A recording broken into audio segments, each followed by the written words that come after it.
अस्सलाम वालेकुम।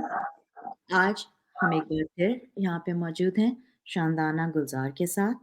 आज हम इस पिछले हफ़्ते में हुई हुई कुछ बातें करेंगे, जिनमें ये होगा कि आईएमएफ की विज़िट आई थी खान साहब के पास, उसके बाद यूरोपियन यूनियन के बा का भी की तरफ से भी स्टेटमेंट आया है।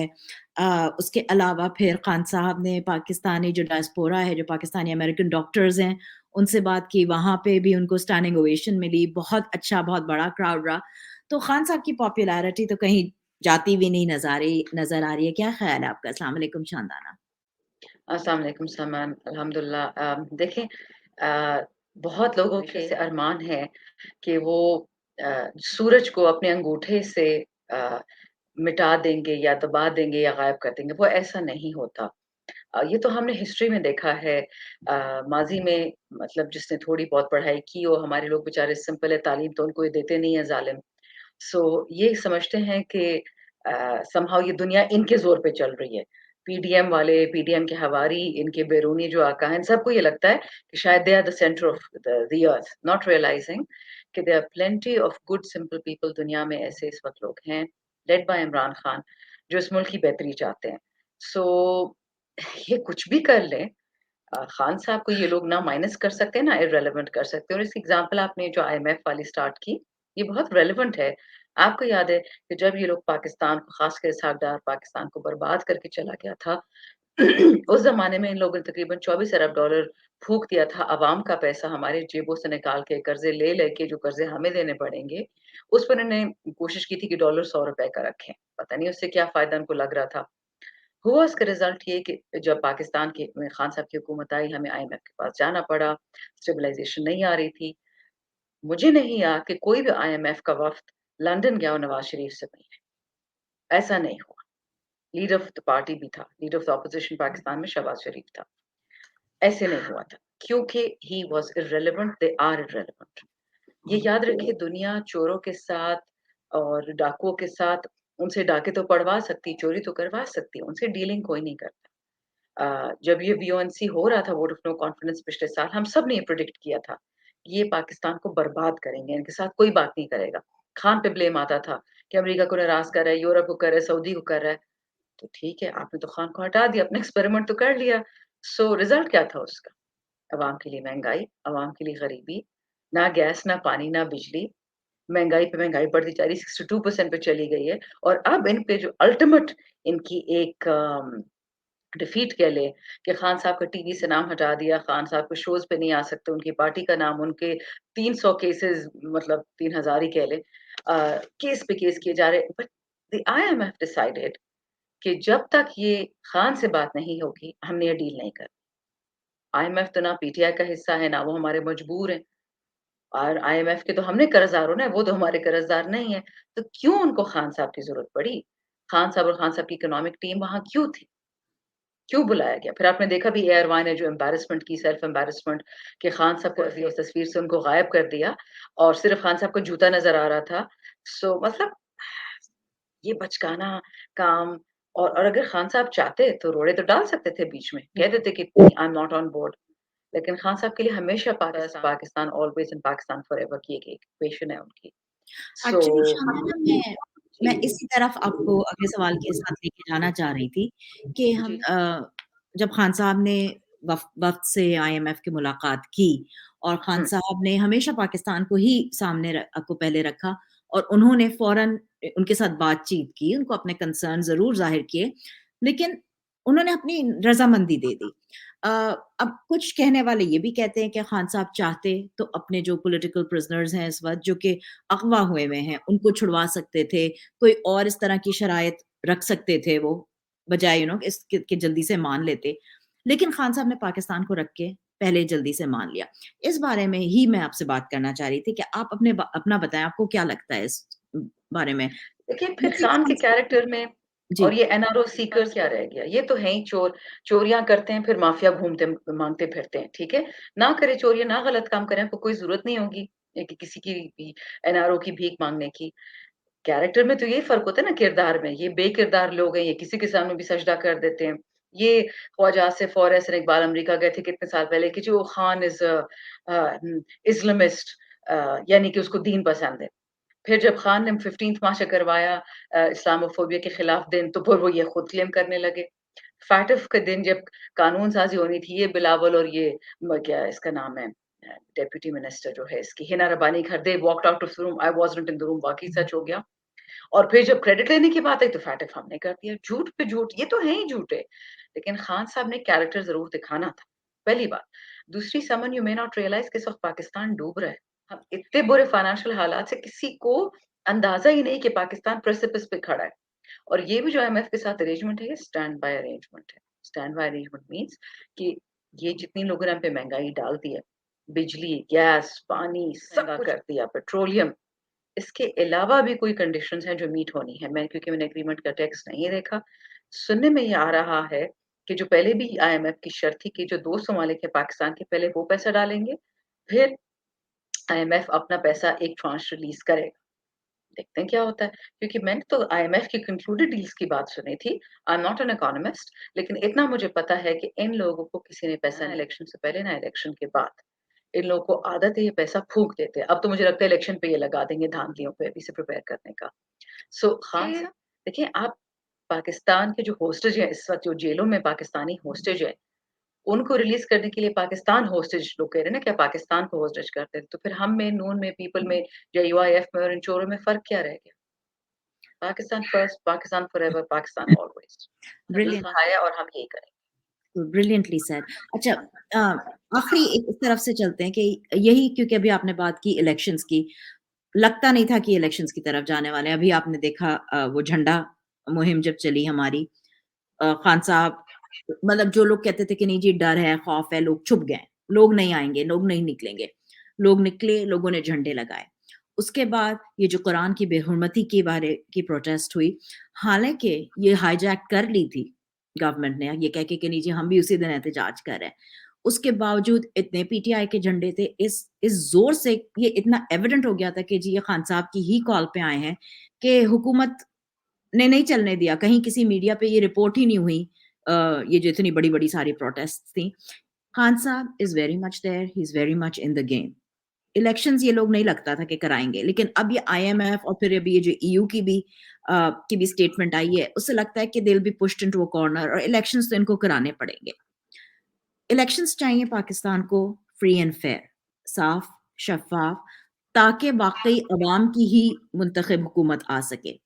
आपने एक दफ़ा ज़िक्र किया था शानदाना कि आप यूनाइटेड नेशंस की एक, या यूरोपियन यूनियन के आई थिंक एक मेंबर की हैसियत से गई थी, किसी एक अफ्रीकन कंट्री में जहाँ पे इलेक्शंस हो रहे थे और आपने उनको monitor, Zambia, Zambia, Zambia. Right.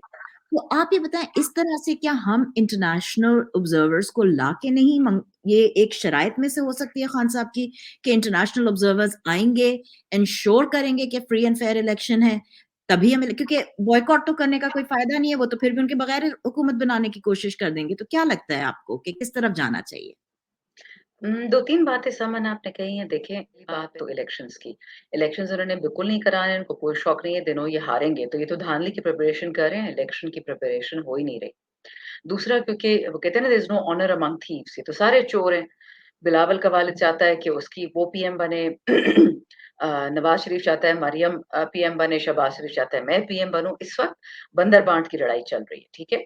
और 5-6, ये बात मैंने आज पहले भी कही थी एक दफ़ा, कि 5-6 मुझे एमएनएज़ हैं पीपल्स पार्टी के, मैंने उनके टीवी शोज़ देखे थे कुछ अरसा पहले, कि वो कोई कॉन्स्टिट्यूशनल इमरजेंसी प्रोविज़न पुल करना चाह रहे थे, जिससे जनरल इलेक्शन अगले साल तक डिले हो, ताकि बिलावल की पॉपुलैरिटी बढ़े। अब ये लोग पता नहीं क्या-क्या ख्वाब देख रहे होते हैं। सो एक तो ये गेम चल रही थी। अब जब नवाज़ लीग को पता चल गया है कि जी कोई इनको वो नहीं है, Peoples Party is not that, उनको ना जो जितने चने चबवाए हैं लोहे के, पीपल्स पार्टी ने नून तो तबाह हो गई है पंजाब में। बात सारी पंजाब की, जो पंजाब जीता है वो नेशनल गवर्नमेंट बनाता है। पंजाब इस वक़्त पीटीआई का है, ठीक है? और इनकी अपनी एरोगेंस है, जो इनकी फ़िरौनियत है, ये समझते हैं कि जी खान तो खत्म है, पीटीआई खत्म है, अब गेम नून के और पीपल की रह गई है। जो अल्लाह ताला के प्लान्स होते हैं ना, वो इनको लगता है कि डब्बे डब्बे भरने वाले इनके जो छोटे-छोटे अफ़सर होंगे, उससे पाकिस्तान की तब्दीली आएगी। नहीं, मेहनत हम करेंगे, तब्दीली अल्लाह लाएगा। अब इश्यू ये है कि फ्री एंड फेयर होंगे, वो तो कभी नहीं होने देंगे, क्योंकि जीतना तो खान नहीं है। So what can they do? इनकी चीज़ें खतरे में, ये खुल के बताते नहीं हैं। इलेक्शन नहीं करेंगे, पाकिस्तान के लिए गड़बड़ होगी। लेकिन एक और बात बता दूँ समन, अगर साफ-शफ़ाफ इलेक्शन ना हुए, if Khan doesn't come back as PM, अगर ये ढोंगी वापस आते हैं, ये नालायकों और चोरों की हुकूमत, माज़रत के साथ इनको ₹5 नहीं मिलने, दुनिया से इनको ये भी पता है। आपका क्या ख़्याल है कि -1 फ़ॉर्मूले पे इतने ज़ोर और शोर से क्यों काम हो रहा है? क्यों प्रेस कॉन्फ्रेंस पे क्यों प्रेस कॉन्फ्रेंस होती है? लोगों को क्यों भगा रहे हैं पीटीआई से? क्योंकि दे नो कि Khan will win. They just don't want Khan to be part of that package कि पीटीआई से कोई भी हो, बस खान, ज़िद, नॉट रियलाइजिंग कि इस वक़्त खान इज़ पीटीआई, इस वक़्त खान इज़ पाकिस्तान, और जो पीटीआई का फ्यूचर है वो पाकिस्तान का फ्यूचर है। अगर ये धांधली करेंगे पीटीआई के साथ, पीटीआई को अंधेरों में डालेंगे, पाकिस्तान अंधेरों में जाएगा। इनको अच्छी तरह से 1 डेढ़ साल में बखूबी शीशा आईना देख लिया है, अपनी पहचान हो गई है। हर मुल्क 10-10 दफ़ा गए हैं भीखे माँगने, ₹1 इनको कोई नहीं दे रहा। कौन रोक रहा था वोट ऑफ नो कॉन्फिडेंस के बाद? सऊदी को, तुर्की को, यूएई को, चाइना को, यूएसए को और यूरोप को कि पाकिस्तान को पैसा दें। चलो, आप इन्वेस्टमेंट नहीं कर सकती, you don't trust these thieves. आप इतने पैसे तो दे सकते थे जिन लोगों ने वोट ऑफ नो कॉन्फिडेंस करवाया।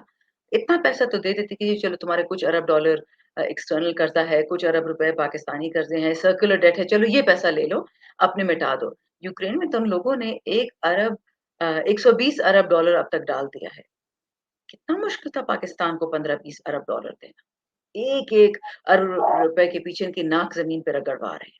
सो मैं तो ये कहती हूँ कि अगर इनको लगता है कि चीटिंग करके हुकूमत बना भी लें ये लोग, इनके साथ किसी ने बिज़नेस नहीं करना। 5 साल इसी तरह पाकिस्तान तड़पता रहेगा। जिस तरह 1.5 साल से लोग बगैर खाने के हो गए हैं, बगैर नौकरी के हो गए हैं, 5 साल वैसे मज़ीद चलेंगे। इनको अपनी पहचान नहीं है और ये दुनिया इसलिए वार्निंग्स दे रही है कि हमसे भीख मत माँगो, अपना मुल्क चलाओ। इन चोरों से मुल्क नहीं चलाया जाएगा। Simple is that. एक सवाल मैं आपसे पूछती हूँ, बिल्कुल यही जो आपने इलेक्शन की बात की, पंजाब की हुकूमत की बात की, जो कुछ ये हुकूमत कर रही है, हमने देखा कि आपने बिलावल की बात की कि वो वज़ीर-ए-आज़म बनने के ख्वाब देख रहे हैं। उधर वो जो अपनी खाल खिंचवा-खिंचवा के मोहतरमा जो हैं, वो भी यही कोशिश कर रही हैं। फज़ल रहमान कोशिश करते हैं कि वो किसी तरह सदर बन जाएँ। जो कुछ इस वक़्त हो रहा है, जो कुछ नेशनल असेंबली में 9 अप्रैल 2022 में हुआ, उसके बाद इन्होंने आज़ाद कश्मीर में यही किया, अब गिलगित-बल्तिस्तान में यही कर रहे हैं, कराची की इलेक्शंस को, बल्दियाती इलेक्शंस को जिस तरह से हाइजैक किया गया है, एक खौफ, एक डर ये भी है कि ये 1971 वाली जो हिस्ट्री है, उसको दोहराने की कोशिश कर रहे हैं। खुदा ना ख़ास्ता, बिल्कुल जिस तरह उस वक़्त ज़ुल्फ़िकार अली भुट्टो ने अ, अयूब खान के पीछे छुप के उनकी आड़ में करके अपनी पावर रखने के लिए मुल्क के 2 2 टुकड़े कर टुकड़े दिए। किए। जी, उसी तरह से बहुत लोगों को ये खतरा है, ये पैरेलल्स बना रहे हैं कि जैसे खुदा ना खास्ता मुल्क उसी तरफ जा रहा है। ये भी वो एक अंग्रेज़ी में कहावत है ना, those who do not learn from history are doomed to repeat it. Uh, ये बहुत लग रहा है लोगों को। आप उसके बारे में बताएँ कि हम किस तरह से अपने लोगों में ये शऊर दें कि नहीं, हमने जो है वो इस मुल्क की सालमियत के लिए खान साहब के साथ खड़े होना है और मिल के ये जो एक एलीट कैप्चर हो गया है, जो हमारे पूरे एक मुल्क को यरगमाल रखा गया है, उससे किस तरह बचा सकते हैं? देखिए, ब 2 चीज़ें हैं। आपने अभी ईयू वाली एम्बेसडर का मैं बता देती हूँ कि ईयू के एम्बेसडर ने कोई बाय मिस्टेक ये स्टेटमेंट नहीं दी है कि हम आईसीसीपीआर को देख रहे हैं, international covenant on civil and political rights. उन्होंने भूले में वो इंटरव्यू नहीं दिया, वो 1.5 साल से देख रहे हैं पाकिस्तान में क्या हो रहा है। चाहिए तो ये था कि 25 मई को कुछ बोलते तो शायद 9 मई होता ही ना। एनीवेज़, बिल्कुल, इनके पीछे बाहर के लोग पड़ गए हैं डंडे के साथ। जो ये ज़ुल्म-ज़्यादती कर रहे हैं, ईयू के एम्बेसडर ने तो मिलिट्री कोर्ट्स और एंटी टेररिज्म की भी बात की, कि लोगों को हक है बोलने का, प्रोटेस्ट करने का। आप हर किसी को एंटी टेररिज्म कोर्ट में ले जाएँगे, आप हर किसी को मिलिट्री कोर्ट में, मिलिट्री कोर्ट्स की तो मियाद ही खत्म हो चुकी है जो 2019 तक थी। अब आप नहीं कर सकते ट्रायल सिविलियंस का, और यही केस इस वक़्त सुप्रीम कोर्ट में चल रहा है। तो इनको तो इंटरनेशनल वार्निंग्स आना शुरू हो गई हैं कि अगर हमसे पैसा चाहिए, हमसे मदद चाहिए, तो हमारी बेइज़्ज़ती मत करो। इश्यू तो सारा ये है ना कि इन लोगों ने झूठ बोला था अपने बाहर के अकाउंट से कि जी डोंट वरी, खान की तो 5% पॉपुलैरिटी है, जाएगा, किसी को याद नहीं रहेगा। खान उस टाइम पे जब पाकिस्तान में 12% महँगाई थी, खान साहब 45 टू 50% उनकी ओपिनियन था फ़ेवरेबल। अब तो खान साहब 70-80% पे पहुँच गए हैं। नोन पीपल, जेयूआईएफ, ये जो वोटर्स खान के बड़े हैं, ये आसमान से तो नहीं उतरे, इम्पोर्ट तो नहीं किए हमने कहीं से। ये तो लोकल लोग हैं who don't want to vote for these thugs anymore. Simple is that. जिस बंदे के पाकिस्तान में दिमाग में 2 ब्रेन सेल चल रहे होंगे, वो ये सब कुछ देख रहा होगा कि इनके बगैर अगली हुकूमत नहीं चल सकती and he has to be in the centre. क्योंकि इस वक़्त जो पाकिस्तान के बैरूनी हालात हैं, नोबडी ट्रस्ट्स ज़रदारी, फज़ल, कोई भी नहीं करता। इनके जो अपने बैकर्स हैं, जिन्होंने खान को हटवाया, वो भी इनको नहीं ट्रस्ट करते। They have decimated the economy. They have destroyed everything. देखो जो मर-मर के जोड़-जोड़ के पैसा एक-एक ये मुल्क बनाया था, कोविड में मुल्क को सजाया था, सब कुछ ठीक रखा, नौकरियाँ ठीक रखी, बर्बाद कर दिया इन लोगों ने। सो इलेक्शन तो होंगे, जब भी होंगे और जीतेगा खान। इश्यू ये है कि ये इस रियलिटी को कब और कैसे एक्सेप्ट करेंगे। जितना जल्दी खासकर दोज़ इन पावर जिनके पास ताकत है, वो अक्ल वाली टोपी पहने, पाकिस्तान वाली टोपी, ये चमचामारी वाली टोपी उतार के और अक्ल वाली टोपी पहने और सोचें कि नवाज़ शरीफ को, ज़रदारी को और फज़ल रहमान को झूठे वादे करके खान को तो हटा दिया और जो नुकसान उसका पाकिस्तान को हुआ है, वो बैरूनी किसी आका को उससे फ़र्क नहीं पड़ता। एक लफ्ज़ मैंने उस दिन सुना किसी ने इस्तेमाल किया है कि बैरूनी आकाओं ने बोला कि as long as there is a veneer of democracy in Pakistan, we don't care के अंदर क्या होता है मुल्क में, भाड़ में जाए। ये तो बाहर के लोग आपके बारे में सोचते हैं। सो इसलिए अल्लाह करे कि इस मुल्क में कुछ ऐसे लोग हों, जिनका दिमाग चल रहा हो, जिनके पास ताकत भी हो, सोच भी हो, अक्ल भी हो और वो समझ जाएँ कि this man is at this point is indispensable for Pakistan. Charles de Gaulle ने कहा था कि graveyards are full of indispensable people. That may be so. लेकिन चार्ल्स de Gaulle ही था जिसने दुनिया को उस वक़्त सेकंड दूसरी जंग अज़ीम से उसके साथ चर्चिल के साथ मिलके इन्होंने दुनिया को स्टेबलाइज़ किया था। तो हरफन मौला कोई भी नहीं होता और ना नऊज़ुबिल्लाह कोई खुदा के लेवल पे है कि बस उसके बगैर दुनिया नहीं चल सकती। लेकिन ये एक रियलिटी है। ये आईएमएफ की विज़िट, ईयू की स्टेटमेंट, चाइना की स्टेटमेंट्स पाकिस्तान के हक में, चाइनीज़ जितने डिप्लोमैट्स हैं, वो खुशी इज़हार करते हैं। वो एहसन इकबाल ने जो कोई बात की और उसके ऊपर जवाब आया चाइना का कि जी हमने तो पिछले साल ही कह दिया था कि ये असेसमेंट किसने की है कि चाइना खान से खफ़ा था या चाइना ने सीपेक खान ने सीपेक रुकवाया था, किसने कहा ये? So long and short of it is, Khan is indispensable for this equation at this point in time for Pakistan. अगर ज़रदारी, ये 5 इकोनॉमिक मिनिस्टर्स, ये 10 फॉरेन मिनिस्टर जो इस वक़्त काबीना आपकी 100 है अगर इनमें कुछ अकल होती, मुल्क इस हाल में ना होता। Their combined experience has destroyed Pakistan. बेशक। That is what they're good at. That is what they're good at, destroying Pakistan. Absolutely जितनी दफ़ा हुकूमत में आए हैं, हुकूमत का खज़ाना खाली छोड़ के गए हैं, बहुत पाकिस्तान को बड़ा डेट में ग़र्क हो जाता है क्योंकि इनको आता यही है ना, इनको तो आता यही है मुल्क बर्बाद करना। जो ठीक कर रहा था उसको हटा दिया, क्योंकि फिर वो माफियाज़ क्या खाएँगे? स्टेटस को कैसे मेंटेन रहेगा? मालदार कैसे मालदार रहेगा? गरीब को कैसे गरीब रखोगे? मिडल क्लास को कैसे स्क्वीज़ करोगे? गेम तो ये है बेशक, ना सारी। बिल्कुल। बस अब ये जो अगला हफ़्ता शुरू हो रहा है, आज हम 9 तारीख को इतवार को ये रिकॉर्ड कर रहे हैं, उसमें कुछ कह नहीं सकते, खान साहब ने भी यही कहा है कि जिस तरह से ये वो तोशाखाना का एक बेतुके केस को जिस तरह से जिस स्पीड पे ले आपने वो जाना इंटरव्यू देखा आज माशाल्लाह वो? जी, जी, बिल्कुल। उस जी, इंटरव्यू में क्या था? वो क्या कहता है मिनिस्टर? कहता है एक्चुअली वो पाकि से पैसे जो है ना हुकूमत पाकिस्तान के पास नहीं है। तो वो एंकर पूछता है पैसे कहाँ हैं? कहता है जी वो सुप्रीम कोर्ट में है। सुप्रीम कोर्ट भी तो पाकिस्तान ही का हिस्सा है ना, टैक्स पेइंग अथॉरिटी है, गवर्नमेंट की अथॉरिटी है। या तो माशाल्लाह ये बंदा मरीख में रह रहा है मिनिस्टर साहब और अकल इन इतनी काबिल तेज तर अकल है इनकी कि वो कहते हैं कि जी वो पैसा तो सुप्रीम कोर्ट के फंड में तो ये तो करप्शन है ना, तो सुप्रीम कोर्ट चाहिए कि ना गवर्नमेंट को पैसे दे दे। इसमें इमरान खान का क्या चक्कर है? इमरान खान का क्या कसूर है? बस बात सारा वही ड्रामा, सारा झूठ, but it just shows you that माशाल्लाह देयर स्टूपिड बियॉन्ड स्टूपिड इनको अल्लाह नज़र ना लगाए, ये इतने स्टूपिड हैं। ऐसे नमूने मैंने कभी नहीं देखे। बिल्कुल जी, बिल्कुल, बिल्कुल सही आपने कहा। एवरी टाइम वो कहते हैं ना वो अपना मुँह खोलते हैं तो आके अपनी बेइज़्ती कराते हैं, अपनी अगर किसी के पास there an 2 embarrassment, there an international embarrassment ये कहते हुए एब्सोल्युटली कि ये पाकिस्तानी है। बिल्कुल जी। बस अब अल्लाह सब खैरियत रखे इंशाल्लाह अगले आमीन, आने वाले हफ्ते आमीन। में सबकी नज़रें ये जो तोशाखाना का एक बिल्कुल बेकार, बेहुदा किस्म का एक केस है, उसके ऊपर ये नज़रें रहेंगी। शानदाना आपका बहुत शुक्रिया, प्लीज़ अपना ख़्याल रखिएगा। सबका बहुत शुक्रिया, शानदाना से इंशाल्लाह अगले हफ्ते फिर मुलाकात होगी। पाकिस्तान ज़िंदाबाद।